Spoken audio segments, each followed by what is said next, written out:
Bonjour, je viens ici pour vous faire part des cris étranges que j'ai trouvés récemment. Je m'explique. Je fais partie d'une association de bénévoles qui, entre autres, visite des personnes âgées seules, mais aussi retape d'anciennes maisons pour les rendre de nouveau habitables. Il y a quelques jours, je suis allé avec un groupe nettoyer une vieille demeure, assez grande, pas loin de la ville. En entrant dans une chambre de l'étage, j'ai remarqué sur la table de nuit 3 feuilles, visiblement arrachées d'un cahier, et un cahier plus petit, ouvert à une page. Je suis curieuse, alors je les ai lus. Et je ne sais pas quoi en penser. Je ne sais rien des anciens propriétaires, même l'association est incapable de retrouver la moindre information sur eux. Comme ce n'est pas toujours lisible, je vous les ai retranscrites. Première note. J'ai fait un cauchemar. Cela faisait très longtemps que je n'en avais pas fait. Je ne sais pas pourquoi, il m'a tellement effrayé que j'étais tétanisé au réveil. Et depuis, je n'arrive pas à le sortir de ma tête. Alors quand j'ai vu mon cahier et mon crayon posés sur ma table de nuit, j'ai pensé qu'écrire ce que j'avais vu m'aiderait peut-être à dédramatiser. J'ai un souvenir assez net de ce rêve, et je me souviens surtout d'une chose. J'étais poursuivi par un homme dont je ne voyais pas le visage, car il était caché par un masque de lapin. Je ne pouvais pas distinguer ses yeux derrière le masque, c'est ce qui le rendait si effrayant. Il portait un costume en velours marron avec un nœud papillon jaune.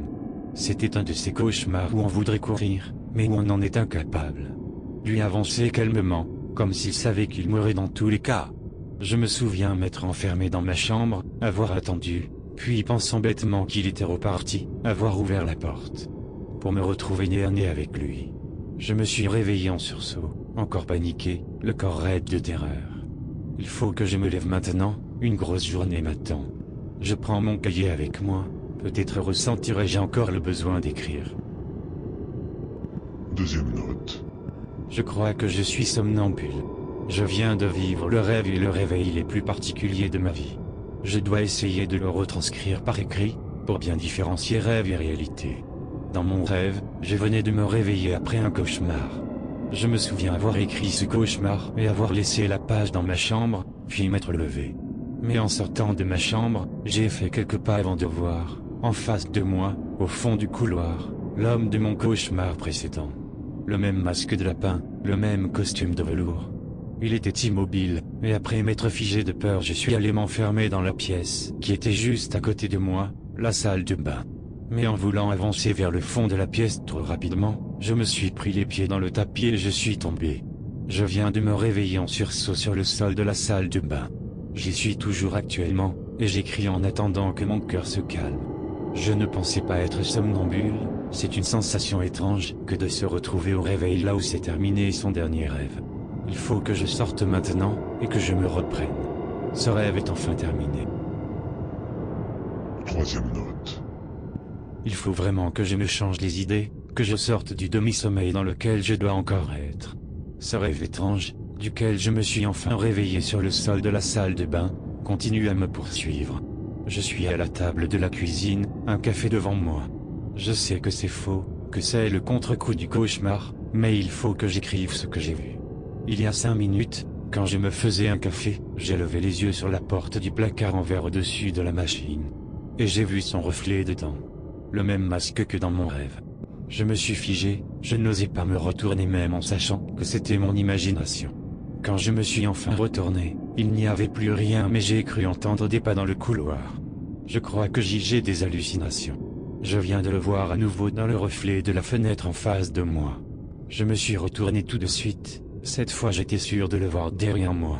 Mais il n'y avait personne bien sûr, c'était qu'un rêve mais j'en garde des images qui ressurgissent. Jamais un cauchemar ne m'avait fait ça. Je garde une sensation de malaise et j'ai l'impression d'entendre des pas dans l'entrée.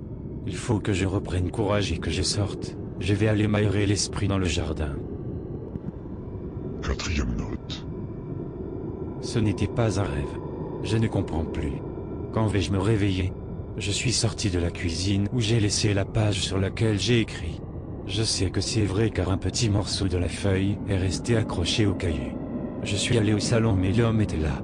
Le même que dans mon cauchemar, qui me regardait de ses yeux vides derrière le masque de lapin. Comment un rêve peut durer si longtemps?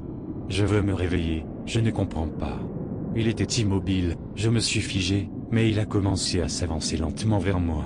J'ai couru et je suis sorti de la maison, j'ai couru pour me cacher dans la serre. Mais quand je l'ai ouverte, il était dedans en face de moi. C'est impossible, comment il a fait, ça ne peut pas être réel. J'ai couru jusqu'ici, je suis piégé dans ce cabanon. Je sais qu'il vient, je l'ai vu avancer lentement à travers la petite fenêtre. Je suis par terre au fond, je fixe la poignée, j'ai peur qu'il... Les derniers mots, ça m'a l'air d'une tentative d'écriture, sont illisibles. Dernière note. Ce n'est pas un cauchemar. C'est réel. J'ai trouvé d'abord la lettre dans le cabanon, encore accrochée au cahier, par terre dans un coin. Je suis allé chercher celle de la salle de bain de l'étage à laquelle elle faisait référence, puis j'ai trouvé celle de la chambre. J'ai voulu ressortir de la chambre, mais il était là. Ce n'est pas un cauchemar, c'est réel, réel. Il était en face de moi au fond du couloir, immobile, comme dans les lettres, le même masque sans rien derrière les yeux, je l'ai vu d'ici. J'ai claqué la porte de la chambre, je suis à l'autre bout de la pièce, mais je l'entends approcher lentement, je sais qu'il vient. Cette baraque est au milieu de nulle part, personne à des kilomètres, j'ai explosé mon portable en montant les escaliers tout à l'heure, je sais pas quoi faire. Je devais l'écrire au moins pour prévenir, ce n'est pas un cauchemar, il est réel, je ne dors pas, j'ai essayé de me réveiller, mais je ne dors pas, je fixe la poignée, j'ai peur, je sais qu'il va l'ouvrir. Le mot n'est même pas terminé, le stylo s'est comme enfoncé dans la feuille, c'est comme si sa main s'était crispée violemment sur son stylo. Après avoir lu ça, j'ai pris les feuilles, et je suis parti rapidement de la maison en prétextant me sentir mal. Je ne veux plus y retourner, mais je crois que la peur me donne des hallucinations. Hier soir, pendant une visite chez une vieille dame, j'ai vu, posé sur un meuble, un nœud papillon jaune.